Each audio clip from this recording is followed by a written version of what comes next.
Um defeito de cor. Capítulo 8. Continuação. Recados. Como eu imaginava, a Esméria já estava aflita por notícias, achando que eu tinha sido presa e mandada para alguma outra província ou mesmo para a África.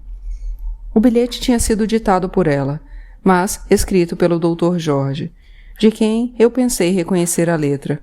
Suspeita que foi confirmada pelos acrescentos que ele escreveu depois do que a Esméria tinha para falar.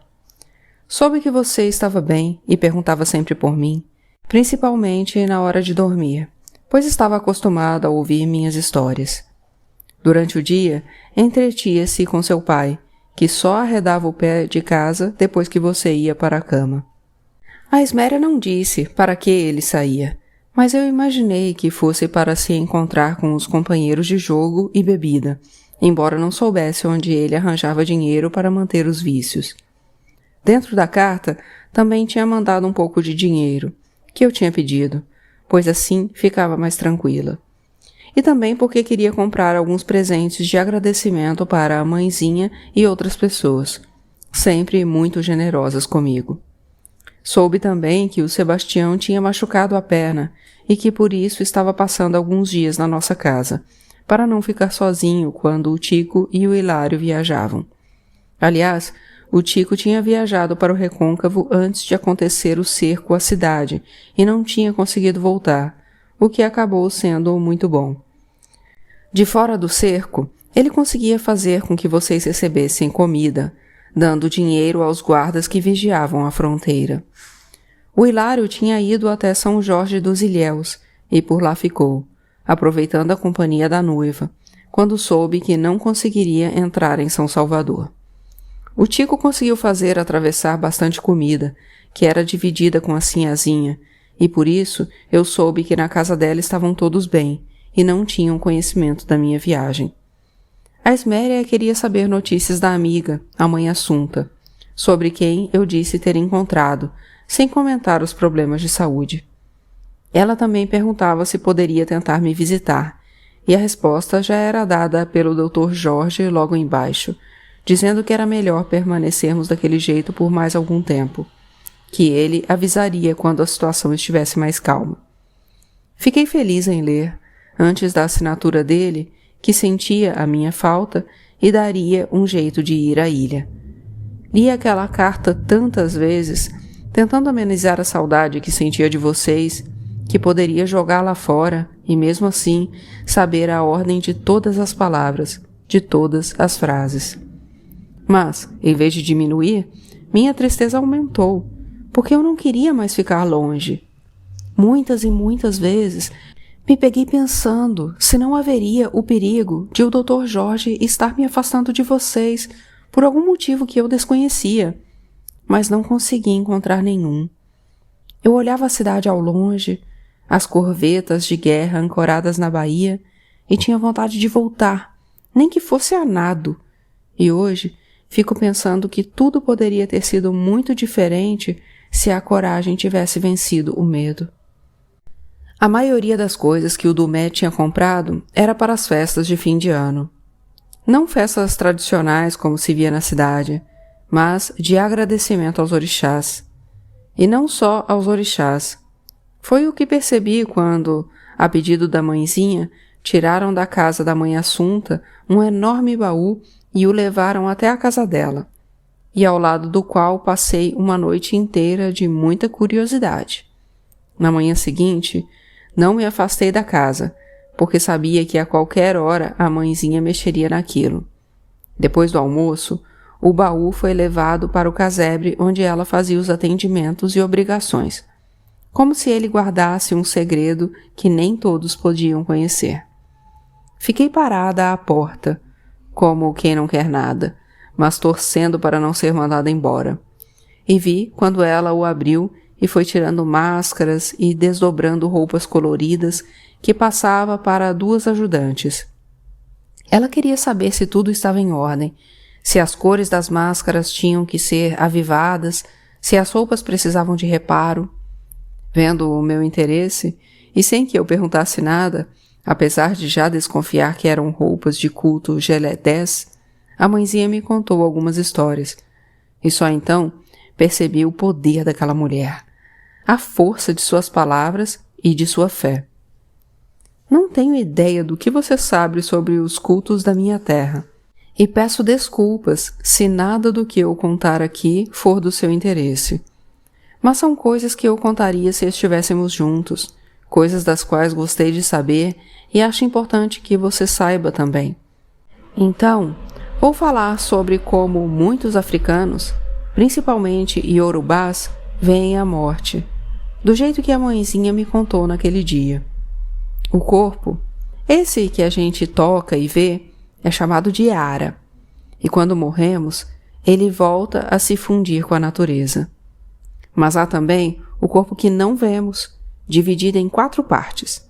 A primeira é o M, o sopro vital que é criado por Oxalá e que depois de abandonar nosso corpo, volta para as forças controladas por ele, para depois ser usado em outro corpo.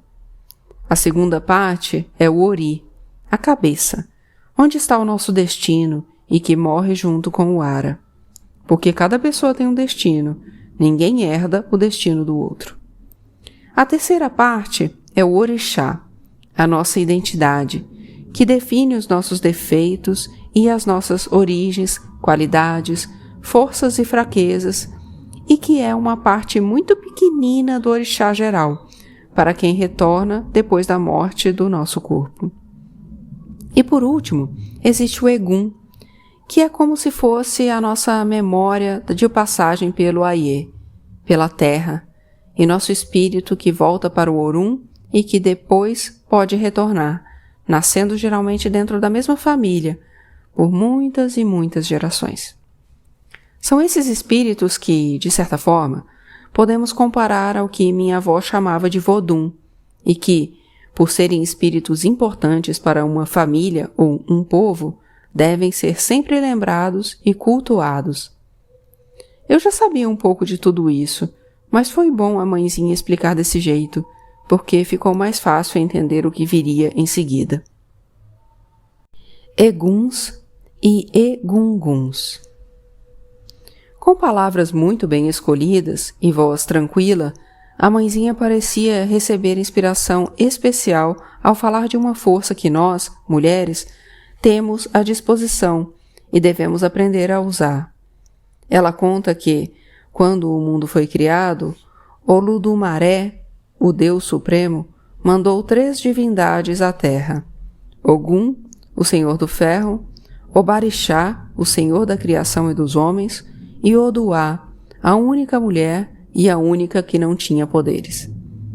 Por causa disso, Oduá foi se queixar a Oludumaré e recebeu dele o poder do pássaro contido em uma cabaça, o que fez dela uma Liawon, a nossa Mãe Suprema, a Mãe de todas as coisas e para toda a eternidade, a que dá continuidade a tudo que existe ou venha a existir. Olodumaré disse a Oduá que, a partir de então, o homem nunca mais poderia fazer nada sem a colaboração da mulher. Com o poder dos pássaros, as mulheres receberam de graça e de nascimento o axé, que é uma energia que os homens têm que cativar. Não me lembro direito da explicação para este poder estar desde sempre com as mulheres, mas acho que está relacionado ao ninho, representado pela cabaça, ou ao ovo, gerado pelo pássaro. Só sei que, por meio dele, as mulheres passaram a ser as que geram, as que fertilizam, as donas da barriga, que é por onde circula toda a energia e a vida do corpo, através do sangue. É por isso que as mulheres têm as regras, porque o grande poder feminino segue o rastro do sangue. Olodumaré também alertou Oduá que esse era um poder muito grande, maior que qualquer outro, e que por isso deveria ser usado com cuidado. Mas Oduá abusou, o que fez com que Obarixá fosse se queixar a Olodumaré, preocupado e humilhado com o poder concedido às mulheres. Olodumaré fez o jogo do Ifá para Obarixá, e o ensinou a conquistar e vencer Oduá, usando a astúcia e fazendo sacrifícios e oferendas. Ele seguiu os conselhos e conseguiu se casar com Oduá depois de tê-la enganado, fazendo com que comesse uma de suas quisilas. Quisila é um tabu que os orixás têm em relação a certos alimentos. Com o passar do tempo, Obarixá conquistou a confiança de Oduá e descobriu de onde vinha grande parte de seu poder, o culto aos eguns. Ela também mostrou a roupa especial dos eguns e deixou que ele, em segredo, participasse dos cultos. O que Oduá não sabia era que tudo isso fazia parte dos planos de Obarixá, que aproveitou um dia em que ela saiu de casa para modificar e vestir a roupa de Egum, chamando então de Egungun. E foi assim vestido para a cidade. Quando viu a roupa de Egungun andando e falando, Oduá percebeu que tinha sido enganada e reconheceu que merecia ser castigada pelo descuido. Ela então prestou homenagem à esperteza de Obarixá e mandou que o pássaro pousasse sobre ele, para que ele tivesse o poder de transformar em realidade tudo o que dissessem as suas palavras. Depois disso, Oduá nunca mais participou dos cultos aos Egunguns, permitidos somente para homens, e ficou com o culto às Iadmins. Deu para entender? Os eguns masculinos são os egunguns e os femininos são as liames. Os egunguns são cultuados separadamente e somente pelos homens, como um castigo ao abuso e ao descuido de Oduá. Mas, como uma homenagem às mulheres, os homens vestem roupas de mulher. Toda Idmi ou Idmi AGBD, que significa minha mãe ancestral, é cultuada na pessoa de Idmi Ozorongdo, que também é chamada de Ianla, que é a grande mãe. E por isso, as mulheres se unem na sociedade Geledés. A mãezinha fazia parte de uma delas, ali mesmo na ilha. Idmi Ozorongdo também pode ser chamada de Iemonte Odu, a dona dos mares, a dona das águas que nutrem e fecundam a terra, o grande útero do mundo. Você sabia que Xangu é também um Egungun?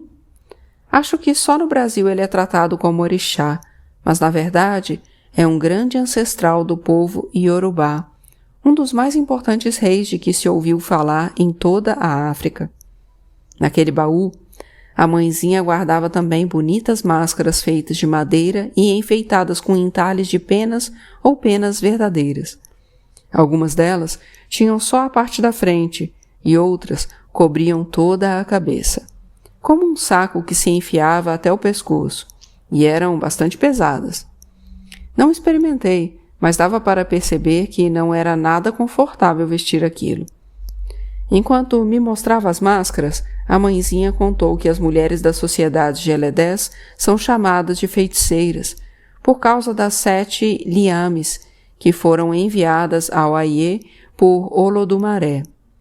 Essas Idmis têm a capacidade de se transformar em pássaros, e o som emitido por um desses pássaros é que dá nome à sociedade, Ozorongá. Quando as 7 feiticeiras foram mandadas à terra, pousaram sobre 6 árvores, sendo que 3 escolheram árvores do bem e 3 escolheram árvores do mal. Restou apenas uma, que ficava voando de um lado para o outro, entre o bem e o mal. Devemos estar sempre de bem com elas, prestando homenagens para que não nos queiram mal, pois o feitiço das Idmis é extremamente poderoso. Ninguém pode com elas. A minha avó conhecia o poder desses pássaros, porque naquela tarde, sob o Irocô, ela se referiu à sombra deles, dizendo que eram de mau agouro. A mãezinha confirmou que a sombra das Iamis é fatal e que se uma delas passar sobre a nossa cabeça, pode ser que ainda nos salvemos, e somente a força das mulheres pode amenizar o poder das Idmis, porque somente as mulheres têm o axé natural, que vem do nosso ventre, dos nossos seios e das nossas regras. Mas, se por acaso alguma das ídmes pousar sobre a nossa cabeça, não há salvação, pois nenhum axé é tão poderoso quanto a força delas. Quando se fala no nome delas, quem está de pé tem que fazer uma reverência, e quem não está tem que se levantar imediatamente para não correr o risco de elas se vingarem pela falta de respeito. A mãezinha disse que em São Salvador havia um lugar sagrado para o culto Geledé, e me lembrei de já ter visto algumas pessoas caminharem por lá com as mãos sobre as cabeças, provavelmente com medo das sombras. É um lugar chamado Dendezeiros do Bonfim, onde provavelmente ainda existe um grande irocô, sob o qual as pessoas evitavam passar durante a noite, principalmente à meia-noite, quando é ainda mais forte o poder das ídmes, assim como ao meio-dia.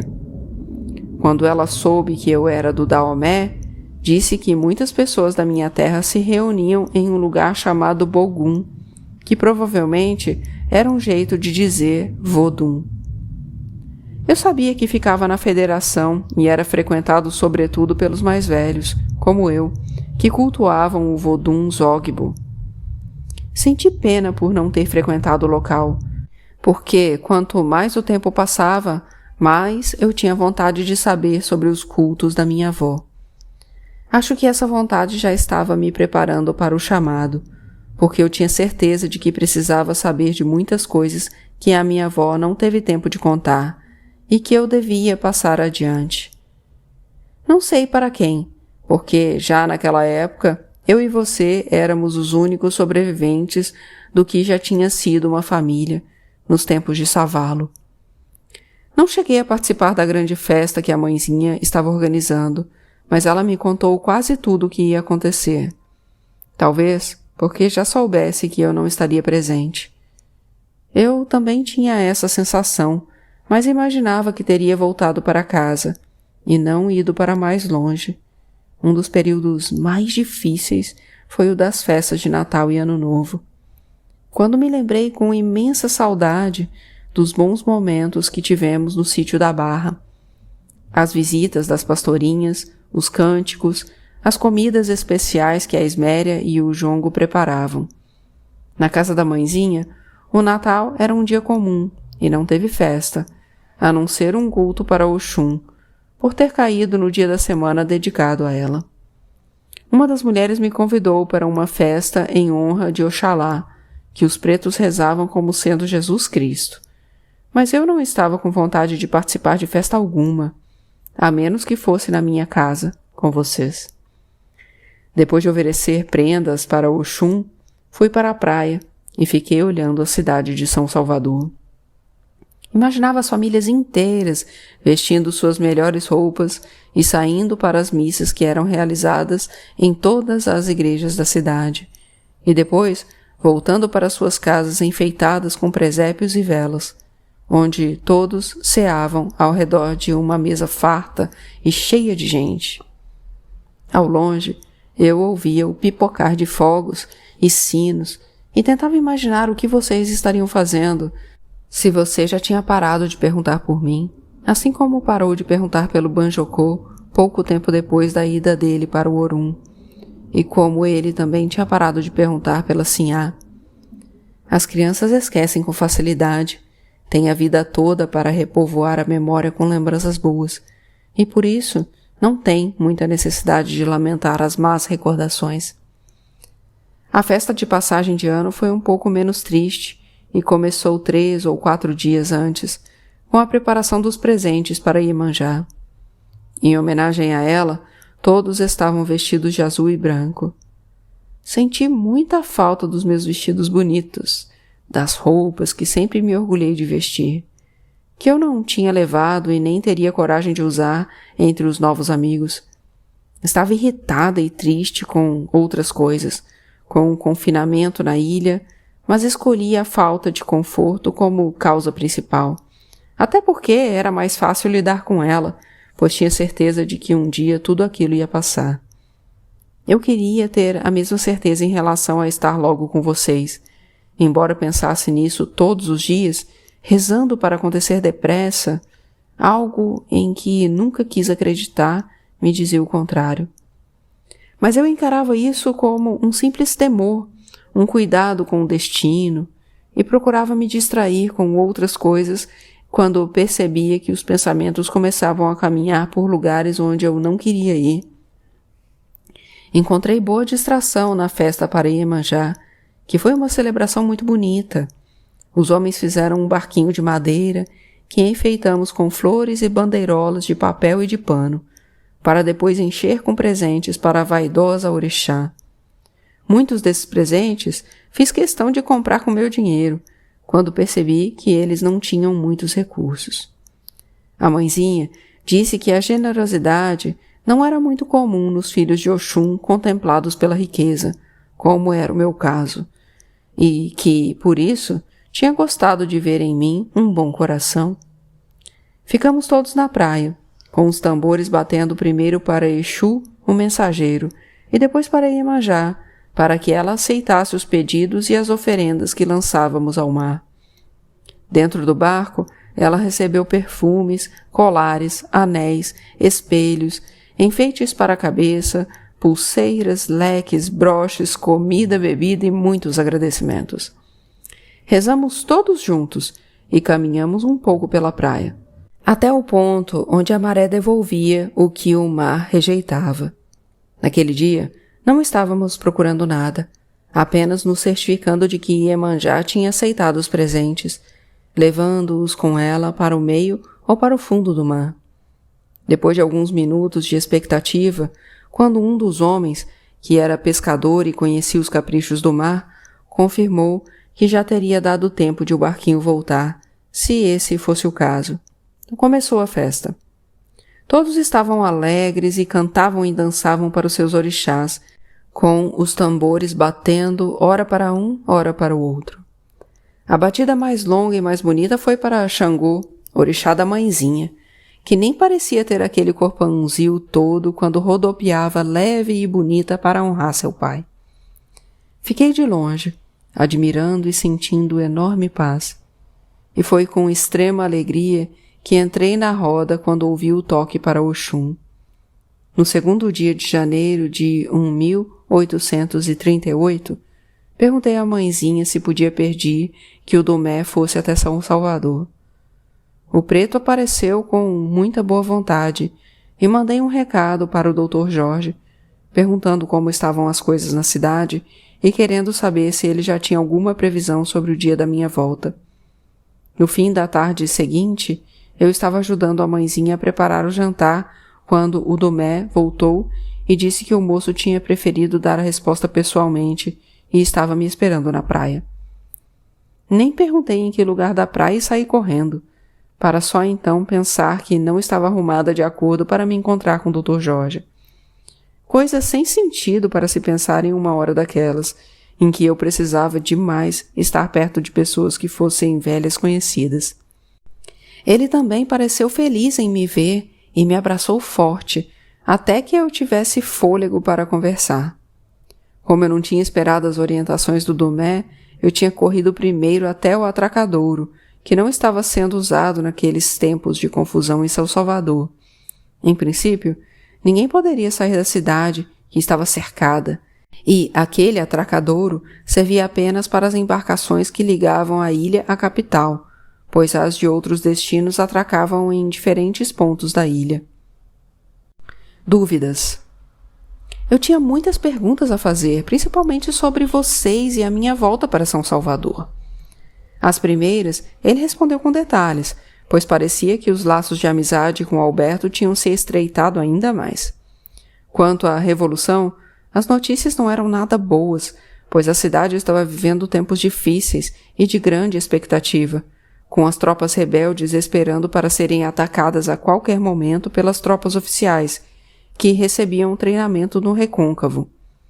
Eu ainda não podia nem pensar em voltar, e fiz um grande esforço para aceitar as explicações que ele me dava, pois eu não era responsável por nada que estava acontecendo. Ou antes, Eu não tinha colaborado em nada, e foi somente por intermédio dele, do Dr. Jorge, que tomei conhecimento de tudo antes de ser presa. Quem deveria estar no meu lugar era ele, que conhecia os rebeldes e que com certeza tinha colaborado com eles. Em relação a isso, a única justificativa que ele conseguiu me dar foi que era brasileiro, além de mulato claro, que ainda tinha para embranquecê-lo o fato de ser médico. Ele não disse isso para me humilhar ou diminuir, mas para me fazer entender que, apesar de não ter culpa por ser africana e preta, eu seria constantemente punida por isso, o que em si já era revoltante. Outra notícia levada por ele foi sobre a mudança de vocês. Primeiro, achei que fosse mais uma ardileza do destino, mas depois achei que vocês ficariam mais seguros, pelo menos enquanto eu não estivesse por perto. A ressequida tinha conseguido a posse da nossa casa e da padaria, e como eu já estava esperando por isso, não me espantei tanto. Mas gostaria muito de ter estado com vocês, ou, pelo menos, de ter me despedido da casa onde tinha vivido muitos momentos difíceis, como a morte do seu irmão, mas também muitos outros momentos de alegria. O Dr. Jorge, o Alberto e o mestre Agostinho cuidaram de tudo, levando nossas coisas para a casa do Tico e do Hilário. Era um sobrado grande e confortável, e vocês estariam bem instalados lá, mas não era a nossa casa. O Alberto, a Malena e a Claudina também foram, já que ele se sentia muito humilhado para voltar a viver com a ressequida e tinha boas relações com os meninos. A Malena não tinha para onde ir, não tinha parentes na cidade e estava muito acostumada a viver conosco, sendo boa companhia, além de cuidar muito bem de você e da Esméria, que estava sendo vencida pela velhice. Fiquei espantada, foi por a Claudina ter sido convidada, e mais ainda por ela ter aceitado. Comentei isso com o Dr. Jorge, e ele disse que ela e o Tico estavam se deitando havia algum tempo. O Dr. Jorge voltaria para a capital ainda naquela noite, em um saveiro que faria a travessia até o Bonfim, aproveitando a escuridão para se esconder das fragatas de guerra ancoradas na baía. No fim da tarde, tendo ainda algumas horas pela frente, nos deitamos em uma clareira que eu conhecia ainda nos passeios com a Felicidade. Mais tarde, enquanto ele dormia e eu olhava as estrelas, fiquei com muita raiva de mim, por ter me entregado a um homem que eu achava ser o culpado pelo que estava me acontecendo. Sem ele, eu provavelmente não teria ficado sabendo da cemiteirada, de federalistas, de nada daquilo. Comecei a chorar e senti uma vontade muito grande de me lavar por fora também. Deixei-o dormindo e aproveitei a lua cheia para me mostrar o caminho até uma cachoeira não muito longe de onde estávamos. Entrei na água e fiquei chorando por horas, não apenas pelo acontecido naqueles últimos dias, mas durante toda a vida. Não era bem saudade, mas tudo o que eu queria era poder voltar no tempo, brigar com o destino e conseguir enganá-lo, e escolher novos caminhos. Pensava em todas as pessoas que tinha conhecido na ilha, na fazenda, e tentava imaginar o destino delas. Que tipo de vida estariam levando e onde, se melhor ou pior que a minha. Cenas inteiras eram avivadas, e eu parecia ouvir novamente o urro do Lourenço sendo currado pelo senhor José Carlos. Mas não era um urro que vinha dali, daquelas terras. Parecia vir direto do mar, direto de África. Provavelmente me lembrei do Lourenço por causa de tantas vezes que quis me deitar com ele naquela ilha, sem que meu desejo tivesse se realizado. Fiquei na água até quase amanhecer, e então voltei para casa, onde entrei com muito cuidado para não acordar a mãezinha. Mas minutos depois, antes mesmo de o sono me vencer, apesar do cansaço, fomos surpreendidas por alguém que chamava meu nome do lado de fora da cabana. Era o Dumé, que tinha encontrado o Dr. Jorge andando pela praia, querendo saber do meu paradeiro.